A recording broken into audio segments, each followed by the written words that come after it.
Lend me your power.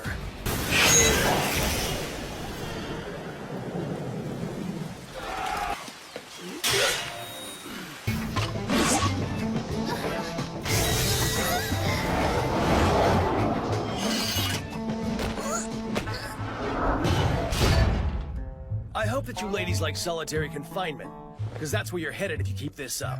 I'll behave. I'm not a very gutsy guy. His Majesty, though, well, he's got guts in spades. But for now, you're stuck with me. I forgot to introduce myself. I'm Kyosuke Fujibayashi. I thought I'd lured all of you here, but it looks like one of your people got away.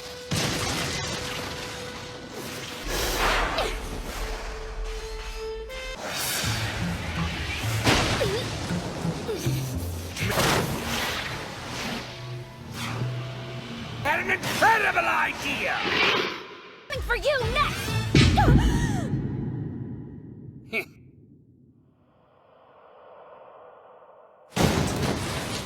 Yeah. Why destroy him when I could just kill his wife instead? Child's play.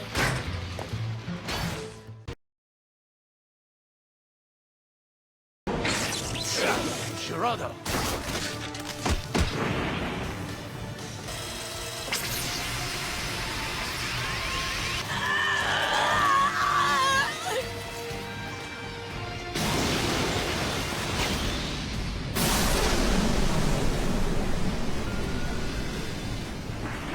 It's Itachi!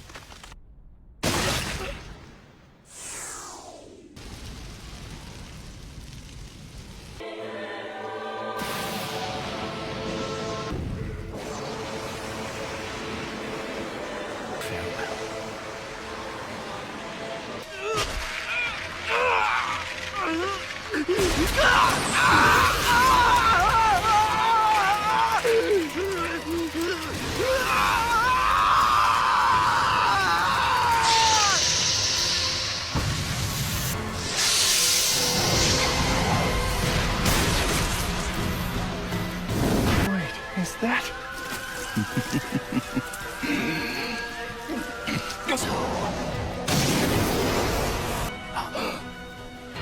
Well, Sasuke, what will you do next then? This sword! It can't be! The Totsuka blade! Itachi! It was hidden in you all along!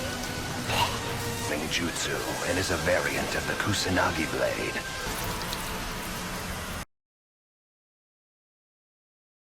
Something else, then.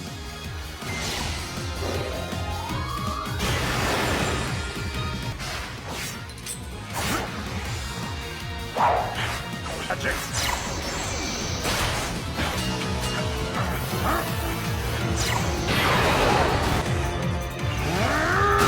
Magic.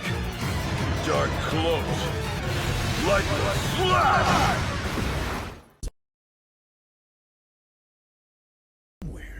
She's a pretty little thing, huh? Let's not bang her up too bad. I want to have some fun with her first. You bitch! I'm gonna make you pay for that! What's going on? It's going...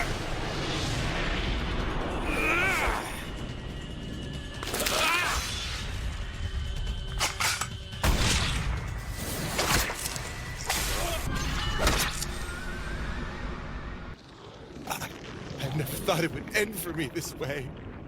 I pictured more panache. If you want to oppose me, then show me how much you want it. Murasame remembers them all.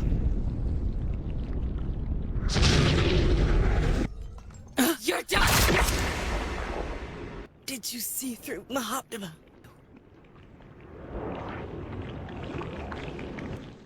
We interrupt our program to bring you this important message. Well, court, in the Blue Lodge, you swear an oath that you will keep the secrets of a brother master mason inviolate, murder and treason accepted, meaning you can turn them in if they're a murderer or a traitor. However, if you go up the York Rite, which is supposedly the Christian branch of Freemasonry, and you get to the Royal Arch degree, there you swear an oath which says I will keep the secrets of a Royal Arch companion, murder and treason not accepted. So if you know that your brother, Royal Arch Mason is a murderer or a traitor, you have to keep that secret. And both of those degrees also have a similar clause which says that if I know that a brother Master Mason is in danger, I am under obligation to warn him of approaching danger. So if you're a police officer, if you're a judge, if you're a officer of the court, and you find out that a warrant is going to be served on a brother Mason, you're under a blood oath obligation to go and warn that guy so he can skip town. You talk, and he started laughing. He said, Aaron, what do you think women's liberation was about? And I said, I had pretty conventional thinking about it at that point. I said, I think it's about women having the right to work, getting equal pay with men, just like they won the right to vote, And he started to laugh. He said, you're an idiot. And I said, why am I an idiot? He said, let me tell you what that was about. We, the Rockefellers, funded that. We funded Women's Lib, And we're the ones who got all over the newspapers and television, the Rockefeller Foundation. He says, and you want to know why? He says, there were two primary reasons. And one reason was we couldn't tax half the population before Women's Lib. And the second reason was now we get the kids in school at an early age. We can indoctrinate the kids how to think. It breaks up the family. The kids start looking at the state as the family. And so those are the two primary reasons for Women's Lib, which I thought up to that point was a noble thing. When I saw their intentions behind it, I saw the evil behind what I thought was a noble venture. Many times they have a tendency to believe that it's more like street gangs where they write the satanic graffiti on the wall, but it's much deeper than that, as you know. There are police officers, important people, doctors, lawyers. Absolutely. It goes much further beyond the street gangs than people realize. It goes up into the professional people. How about 20th century politics? Look at all these darlings of the conservative right. Jesse Helms, Bob Dole, Strom Thurmond, Ronald Reagan, who was made an honorary Mason, Gerald Ford, Harry Truman, and Franklin D. Roosevelt. All of these people were high-level Masons with the exception of Reagan, who was just made an honorary Mason. Now think of that. All of these people except Reagan have taken Holy Communion out of a human skull, because that's what's involved in being a 33rd degree Mason. And you would not believe the oath that these people have to take.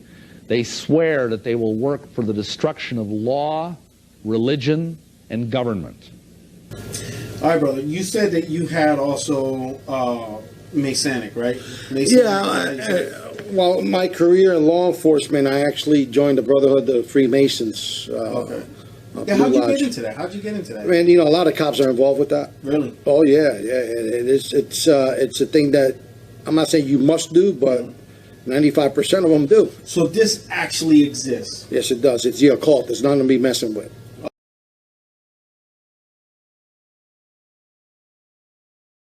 Then we've got the lodge and the law. This is even getting more sinister here, folks. There's always been a close association between the lodge and the law. Many judges and many lawyers are Masons. Additionally, throughout Europe and America, a disproportionate number of law enforcement people are Masons.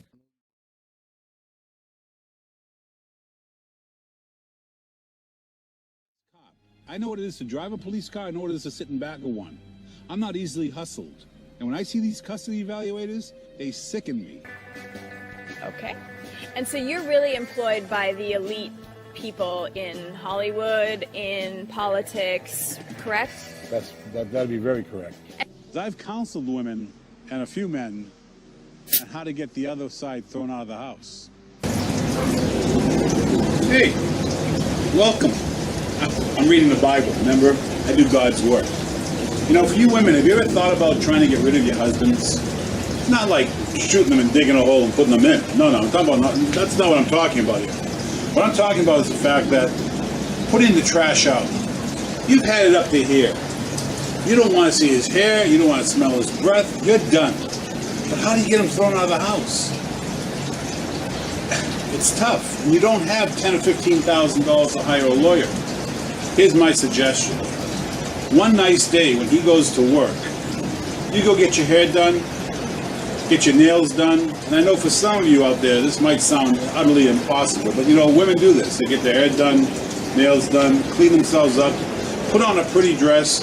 And if you know your husband hates meatloaf, you make the biggest meatloaf you've ever made. If you know your husband hates spaghetti, make the biggest pot of sauce and macaroni you've ever made. And when he comes home that night, he's sitting there giving you all the usual shit that he gives you. This is your Waterloo, or I should say, his Waterloo. This is where Napoleon meets the bad. This is it. It's over.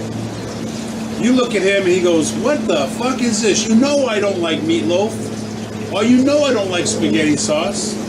You look at him, you throw that meatloaf up in the air, you take pieces of it, you throw it around the room, or if it's spaghetti, you throw that spaghetti everywhere, you rub it all over yourself, you don't touch him. And right about now, he's looking at you like, what the hell? You go hit 911 and start screaming, "He's trying to kill me." And you throw that food all over the house, all over the kitchen, break the dishes, and if you happen to hit yourself in the head with the kitchen door coming or going, that's good too. And I'm here to guarantee you something. When the cops show up, and they look at you, all nicely dressed, and now you look like you got food all over you, he's sitting there looking like Prince Charming, he will go from looking like Prince Charming to an expression of Wile E. Coyote as to what just happened. And what you're going to tell the cops is, you know, you made the mistake, you made a nice dinner, he didn't like it, and he freaked out. Try that, ladies. Show him the door. Otherwise known as, you just put the trash out.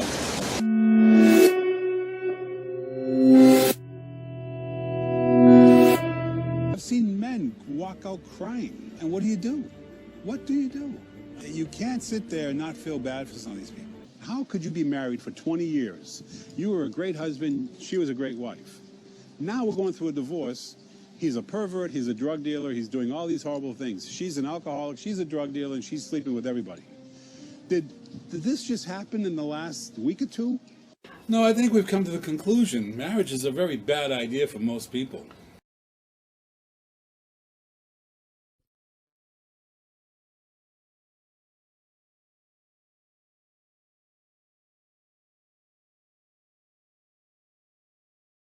Watch the pain of how they died, and from this extract some type of mystical energy force or power, and also be able to tell the future.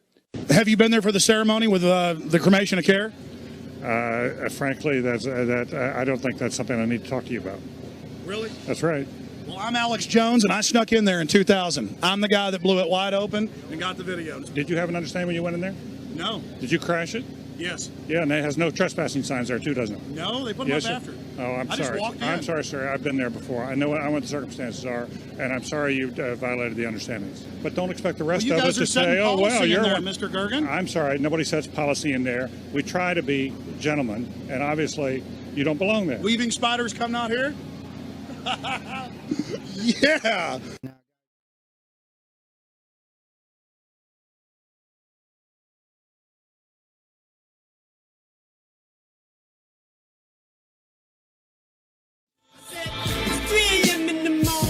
Almost a kill them.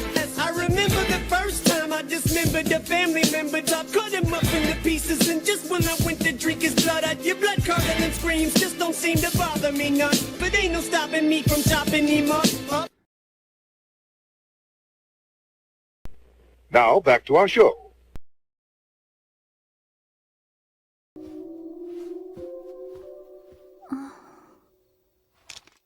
How did it all come to this? Who would have thought that a mournful look could be so attractive in the moonlight? Thief? How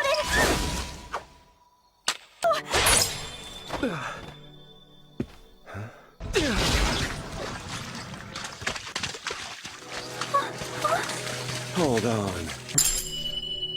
Then all I have to do is surpass her. Who might you be?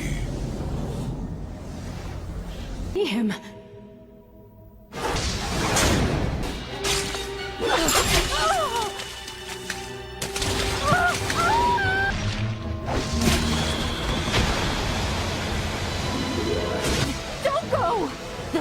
I collected for my unborn child.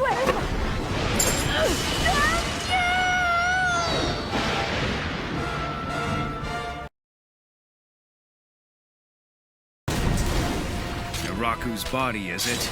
Bakasaiga!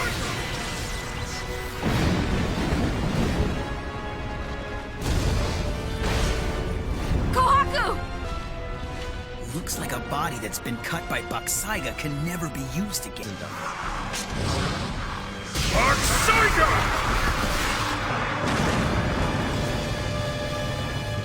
What?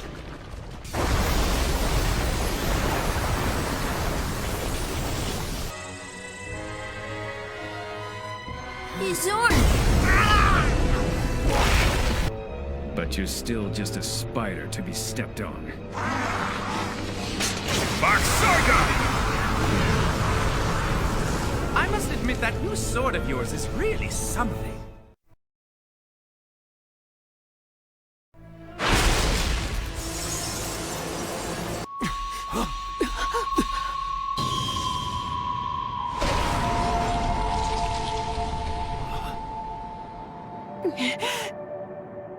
Momo.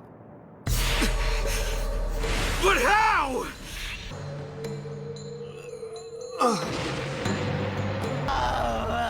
Captain! Control yourself!